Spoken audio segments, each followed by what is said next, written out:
Merhaba arkadaşlar, PES Sevenler Birliği kanalına hoş geldiniz. eFootball 2024'te gündemdeki konularla karşınızdayım arkadaşlar. Ayın en çok beklenen haftası geldi. Önümüzdeki Perşembe günü yeni adaylı sözleşme paketleri gelecek. Maç bileti yenilenecek ki arkadaşlar, maç biletinde %50 indirim de olacak önümüzdeki Perşembe. eFootball Ligi'nde de şu anki aşamamız güncellenecek. Klasmanda hangi klasmandaysak birazcık aşağı ineceğiz ama bulunduğumuz klasmana göre de önümüzdeki Perşembe günü hediyeler verilecek. Ayda bir defa gerçekleştirilen duruma geldik arkadaşlar. Önümüzdeki Perşembe günü şu anki sezonun ikinci aşamasına başlıyoruz. Şu anki sezon 2 ay açıklanmıştı. Yani yeni bir sezona geçmeyeceğiz aslında. Şimdiki sezonun ikinci ayına başlayacağız arkadaşlar. Gündemde neler var, neler geldi, bizleri neler beklemekte, bu videomuzda onlara bakalım. Öncelikle pazartesi günü gelen Epic pakete baktığımızda bugün süresi son gün, yarın yeni Epic paket gelecek. İtalya Ligi'nden Nedved, Edgar Davis ve Albertini'nin yer aldığı bu paketin son günü arkadaşlar. Epic'lerin maksimum seviyeleri bunlardı. Etkinliklere baktığımız zaman 50 futbol parası kazandığımız bu etkinliğin bugün son günü. Eğer oynamadıysak ilk mücadeleden 50 futbol parası kazanmaktayız. Tur etkinliği var. Bu etkinliğin de bugün son günü. Perşembe gelen ortaklaşa maç etkinliğinin de yine bugün son günü. Perşembe biteceklere baktığımızda çok fazla şeyin süresi önümüzdeki Perşembe günü sona eriyor arkadaşlar. En önemlilerinden bir tanesi de adaylı sözleşmeler. Tüm adaylı sözleşmelerin süresi Perşembe'de olacak ve yeni adaylı sözleşme paketleri gelecek. Burada da şöyle bir durum var arkadaşlar. 9 Mayıs Perşembe günü yeni adaylı sözleşme paketleri gelecek ama elimizdeki adaylı sözleşmelerin de son kullanma sürelerine dikkat etmek lazım. Eğer süresi 9 Mayıs ve sonrasında bitecekler varsa gelecek adaylı sözleşme paketlerinden oyuncular alabiliriz. Ama diyelim ki bizim elimizdeki adaylı sözleşme 8 Mayıs'ta 7 Mayıs'ta sona erecekse o zaman şimdiki adaylı sözleşmeden almak gerekiyor. Eğer zamanı varsa gelecek adaylı sözleşme paketlerini de bekleyebiliriz ki şu anki mesela Ödegaard'la İlkay Gündoğan'la paketteki oyuncuların seviyeleri yüksekti. Alaba'lı Giroud'un olan yer belki çok heyecan verici değildi ama Alaba vardı. Belki ihtiyaç varsa Cancelo olabilir. Beklerde kullanabildiğimiz isim. Giroud'un kalede oynayabilen farklı kartı ama belki eğlence amaçlı, challenge amaçlı alınmış olabilir. Umarız gelecek adaylı sözleşme paketi güzel olur arkadaşlar. Oyuncular erkenden paylaşılmamakta. O gün oyuna girdiğimizde oyuncuları öğrenebiliyoruz. Maç bileti o sabah paylaşılmakta. Perşembe biteceklere baktığımızda şu anki maç biletinde aslında 2 tane yüksek seviyeli oyuncu var. Genelde bu kadar yüksek seviyeli olmuyordu. Bu sefer 2 tane yüksek seviyeli eklediler. Szoboszlai ve Lookman. Bu maç bileti Perşembe günü yenilenecek. Geçen hafta başlayan kampanyadan dolayı biraz daha fazla etkinliklerimiz var. Bu etkinliklerin de süresi Perşembe'ye kadar devam etmekte arkadaşlar. Antrenör, GP gibi hediyeler kazanabilmekteyiz. Beceri antrenörleri. Perşembe günü mağazadaki tek futbolcu, kalan son futbolcumuzun da süresi doluyor. Ve Menyo'da kaldırıldıktan sonra arkadaşlar mağazada oyuncu kalmadı. Kalmayacak. Roma takımı turnuvası gelmesi lazımdı. Roma'dan oyuncu eklenmesi lazımdı. Yine açıklanmadı. Bakalım Konami'nin ne tür planı var mağazayla alakalı arkadaşlar. Hiç mağazada oyuncu olmadığı günü görmemiştik. Perşembe günü eğer buraya bir ekleme yapmazlarsa, Menyo'nun da süresini uzatmazlarsa mağazada oyuncu kalmayacak. Umarız öyle bir şey olmaz. Biz daha fazla oyuncu beklerken adamlar son kalan futbolcuyu da kaldıracaklar oradan. Umarız mağazada güzel gelişmeler olur ama benim pek beklentim yok mağaza konusunda arkadaşlar. Eskiden ne güzel efsane futbolcular eklemişlerdi. PES zamanında Fernando Torres, Van Basten, Oliver Kahn, Robson ve birçok önemli futbolcuyu oraya eklemişlerdi. Rummenigge, Ronaldinho gibi isimleri eklememişlerdi ama yine de güzel futbolcular oraya eklediler. Almıştık. eFootball puanlarımızı da almıştık. eFootball oyununda ne yazık ki mağaza çok kötü kullanılıyor. Perşembe biteceklere devam ettiğimizde geçtiğimiz Perşembe günü Milan Epic paketi geldi sürpriz bir şekilde. Showtime getirmedi Konami. Player of the Week paketindeki isimlerin de maksimum seviyelerine baktığımızda Saka'nın güçlendiricisi çalıştığı zamanlar 102'ye kadar çıkmakta. Ama Player of the Week futbolcuların güçlendiricisi her zaman çalışmıyor arkadaşlar. Özellikle de ligler bittiğinde form durumları C olarak sabitlenecek ve Player of the Week'teki futbolcuların o zaman güçlendiricileri, yaz boyunca güçlendiricileri çalışmayacak. Ama Epic'lerde böyle bir şey yok. Epic'lerin her zaman güçlendiricisi çalışmakta. Perşembe günü ligime eklenen oyunculara baktığımızda arkadaşlar en yüksek seviyeli Epic olan isim Maicon oldu. Sağ bek futbolcusu.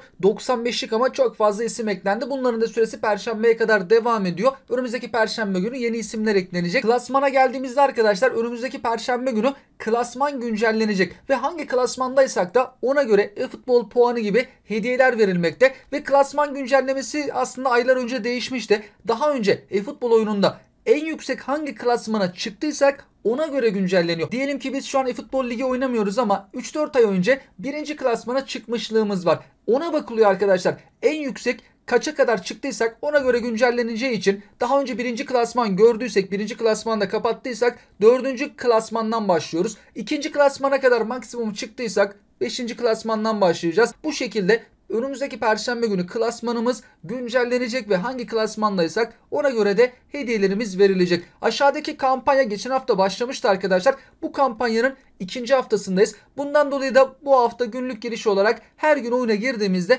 10 e-futbol parası, 7 günde 70 e-futbol parası veriliyor. Görevlere de yeni görevler eklendi. Oradan toplamda 250 e-futbol parası, 3 tane oyuncu ve diğer GP, DP gibi hediyeler de verilmekte. Önümüzdeki perşembe günü yine yeni görevler eklenecek. Oradaki hediyeleri almaya devam edeceğiz. Şu an günlük 10 e-futbol parası veriyorlar ve perşembe günü bu değişecek arkadaşlar. Sonra perşembeden itibaren 7 gün boyunca da beceri antrenörü verilecek. Şu anki kampanyanın güzel olan taraflarından birisi şu ki önümüzdeki gelecek olan maç biletinde, perşembe günü gelecek olan maç biletinde %50 indirim var arkadaşlar.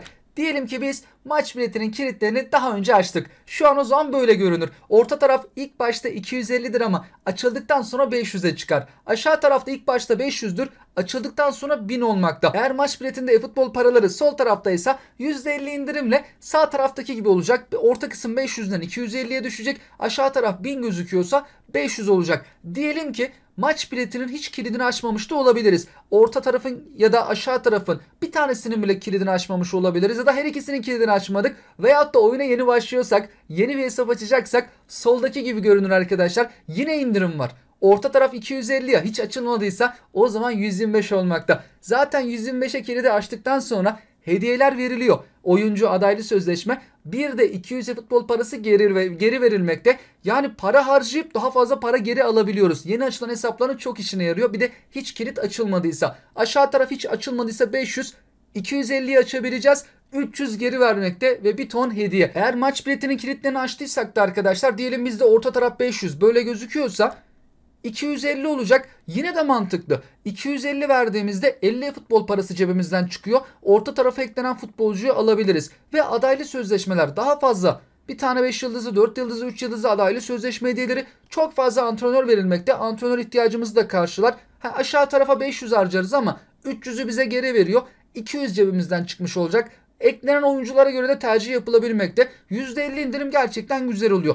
Açmazsak daha da güzel ama açtıysak da yine işimize yarayabilir. Geçen hafta başlayan bu 750 milyon indirme ile alakalı, kampanya ile alakalı diğer geleceklere baktığımızda önümüzdeki perşembe günü de hedefler, görevler bölüme yine ek görevler eklenecek. Özel tur etkinliği, Legend etkinliği, bunlar yine önümüzdeki perşembe günü gelecek arkadaşlar. Özel temalı etkinlik, buradan bir tane beceri antrenörü, 20.000 DP, az da olsa hediye kazandığımız bu etkinlikte yine önümüzdeki perşembe günü gelecek. Yine perşembe günü oyuna girdiğimizde fazla etkinlik görmüş olacağız. Hediyeler öyle çok fazla değil ama etkinlik sayısı çok fazla olmakta. Yarın geleceklere baktığımızda yarın İngiltere Ligi hücum oyuncuları Epic paketi geliyor. Epic paketteki renkli kartlarda bunlar. Saka, şu anki Player of the Week'te 102 seviyeli Saka'nın kartı bulunmakta. Yarın gelecek pakette de olacak. Højlund, Isak, Eze. İsa'nın da şu anki Player of the Week'te kartı var ama seviyesi çok yüksek değil. Eze bu sezon çok iyi bir sezon geçiriyor. Umarız yarınki kartı çok yüksek olur. Mbeumo, Pereira, Werner geliyor. Uzun süre sonra Werner'i bir pakette görüyoruz. Ve Chelsea'nin genç futbolcusu Mudryk. Peki yarın gelecek Epic pakette kimler olabilir arkadaşlar? İngiltere Ligi'nde 4 hücum futbolcusu gelmedi. Şimdi bunlara baktığımız zaman santrafor Owen, santrafor Denislav, ofansif orta sahada Rosicki, bir de bir Japon futbolcu var ki gizli forvet Okazaki. Twitter'da baktım, bazı sayfalar Okazaki gelebilir diyor. Okazaki Leicester City takımının epiği olarak oyuna eklendi ve hiç gelmedi. Fakat oyun tarzı oynadığı pozisyon gizli forvet. Buraya baktığımız zaman evet hücum futbolcuları ama hiç GF yok. Santrafor, sağ açık, sol açık, ofansif orta saha.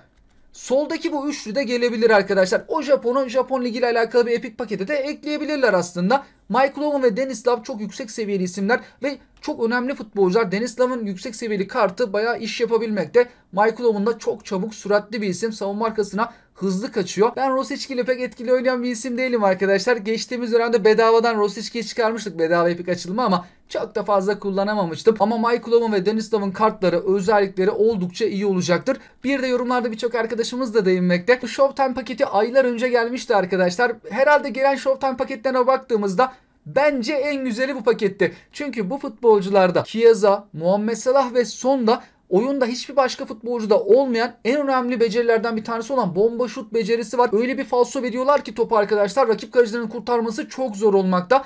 Bu paket bir kere geldi ve bazı paketler gelmeye başladığı için bu paketin tekrar gelmesiyle alakalı büyük beklenti var. Özellikle de son birkaç günde Twitter'da da çok fazla paylaşım yapılıyor. Belki hani Konami yetkililerinin de dikkatini çeker ve onlar da en azından bu ilgiyi görürlerse bu paketi daha erken bir vakitte de getirebilirler. Birçok Showtime paketi gelmeye başladı.